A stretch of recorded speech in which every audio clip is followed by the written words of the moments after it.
friends, and welcome to week 2 of our Low Advent journey together.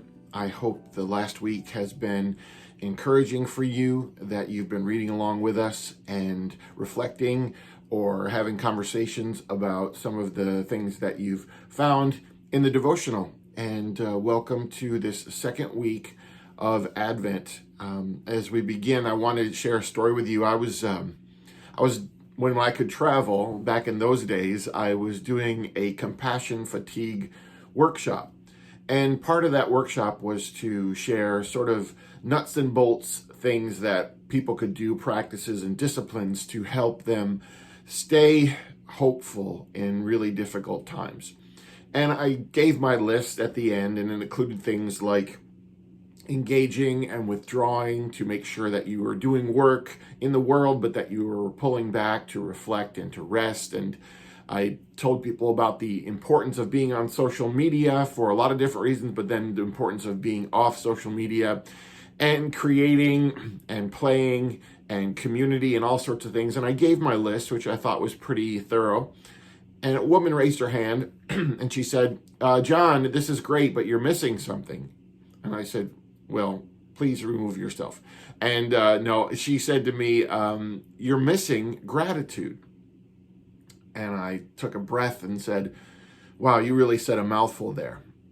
Because I find that many days I think I'm gratitude impaired, that I don't do thankful very well. It isn't that I don't appreciate my life, that I don't give thanks for the people that I have who love me and the work that I get to do, and the fact that over a half a century old, my body still kind of does what I tell it to do. There's more of a conversation than there used to be, but it's not that I don't give gratitude for those things. It's just that many days I'm so focused on the world that I wish existed that I have difficulty accepting or being thankful for the world as it does exist, that I'm often focused on the lack and the attrition and the vacancies. And for you and for me, that can be difficult on any day and during any year. But it's particularly a challenge to do that, I think, in this season, on this particular year, when it feels like we have lost so much. We've lost 12 months, really, of plans and activities and time with people we love, and we've lost the freedom to move, and we've lost a lot of milestones. And so it can be very difficult to have gratitude in these days, but it's so important. I talk a lot about hope, but I always remind people that hope is aspirational.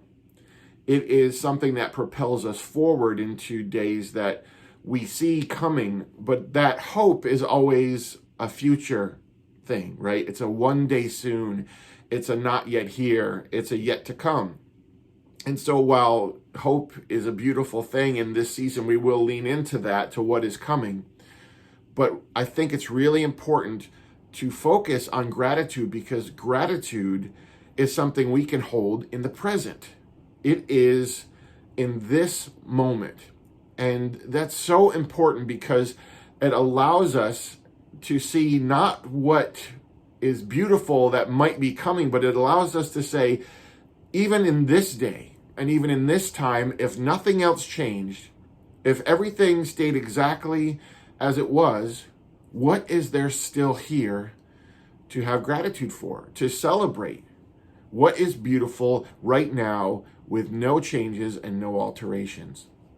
I can remember a couple years ago, I was watching a video that showed up on my Facebook feed, and it was a young woman, and she was talking about the holidays and being in Thanksgiving dinner with her family, and they go around the table and they say, what are you thankful for? And this woman started to talk about being thankful for her right elbow. And then or her right knee rather. Then she talked about elbows and how great they are, how they can help pull food into our mouths. And it seemed like a strange thing to give thanks for a right knee or elbows. And then the screen widened and you could see a little bit more of the story. And this young woman was named Amy Copeland. And when she was 22, she was in Georgia on a homemade zip line, and she fell, it broke, and she ended up falling into the riverbanks and being injured. But the injury, the fractures, weren't the real threat, but she had actually been invaded by a flesh-eating bacteria that ended up taking both hands and her right foot and her entire left leg. And Amy was talking about the fact that she's talked about waking up in the hospital in this medically induced stupor with her father in front of her, holding her hands in front of her and saying, I need your permission to remove these to save your life. And I can remember as the video went on, she said, I was so desperate to live. I so wanted to be here. I would have gladly let them take everything. I would have been just a head in a jar. And I was watching this expression of gratitude, and it made me realize how often I'm focused on the things that I don't have and what I can't do and the freedoms that I feel are gone or the opportunities that I feel like I missed. And right now, I think it'd be a beautiful thing if we could celebrate this time and we could celebrate this moment. Because what gratitude does for us, it allows us to be in a really important place. It allows us to be present. It allows us not to be in the regrets of the things that we've done or the things that have happened, and it doesn't have us trapped in the future and all the things that could happen and all the worries that are coming. And we get freed up from the regret and from the worry, and then we can be in this really important place, which is the present. And being there allows us to see a couple of things.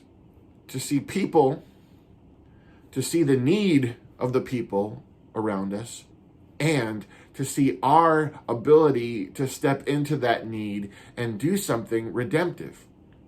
This is incredibly important, right? To see people, to see their need, and then to see our ability to do something about that need, which as people of faith and morality and conscience is the thing that fuels us. It should be the thing that drives us. That knowledge that we are not just participating in this world with people, but we actually have something that we can do to alter their stories in really powerful and life-affirming ways. So for me, that's the challenge. And maybe it's going to be the challenge for you in a year that really we want to say goodbye to. In a year that cannot leave soon enough. What is there in this year still? What have you learned about yourself? What have you received that you couldn't have received any other way?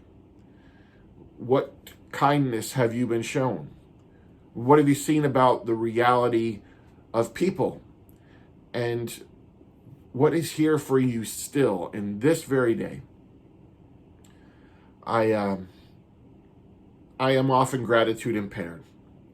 And that gratitude deficiency, what it causes me many times is to miss the life that I'm living right now. And not long ago, a couple years, I guess at this point, my daughter, Selah, she came into the room. I was on the computer, I was doing very important work, solving the biggest problems of the world, basically talking to someone on Twitter who I'd never met before. And I'm having this conversation on Twitter, and I'm typing really fast, and my daughter bursts into the room. She doesn't knock. She starts asking me all these rapid fire questions, and I feel bothered by this. And I'm so busy frantically typing that I don't even look up.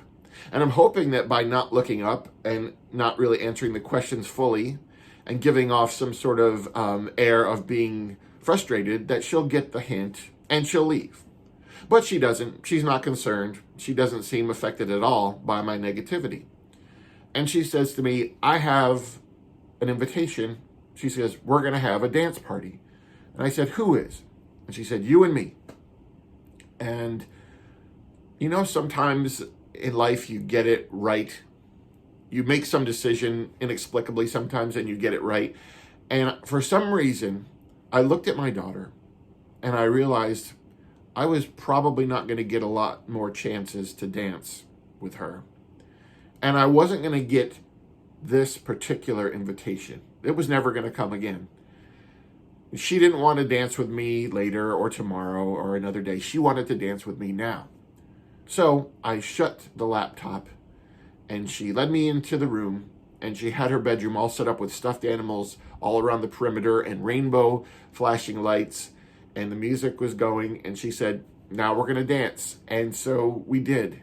We danced, and she did moves and had me copy, and I did moves and had her copy, and we jumped on the bed and we threw stuffed animals around and we acted silly, and something happened to me as I did that. My jaw started to untighten and my brow started to become unfurrowed. My heart rate started to return to normal, and I began to feel light again. And I was so happy that I didn't miss the chance to dance with her, that I didn't worry about what had happened or what was happening in the future, but I was with her in that moment, and it would never be duplicated. And I guess that's the homework for you this week, is to realize that you are present in a moment that you will never receive again. So as difficult as this year is, and with all the loss, with all the grieving, with all the attrition, and all the subtraction, you don't have to ignore those things. But take a moment and don't be in yesterday and don't be tomorrow, but be present in this day. See the people around you, their need, and your ability to do something beautiful about that need. So this week, don't miss a chance to dance. Give thanks for your knees and elbows and for all that you have. Have a wonderful week, and I'll see you in 7 days. Peace.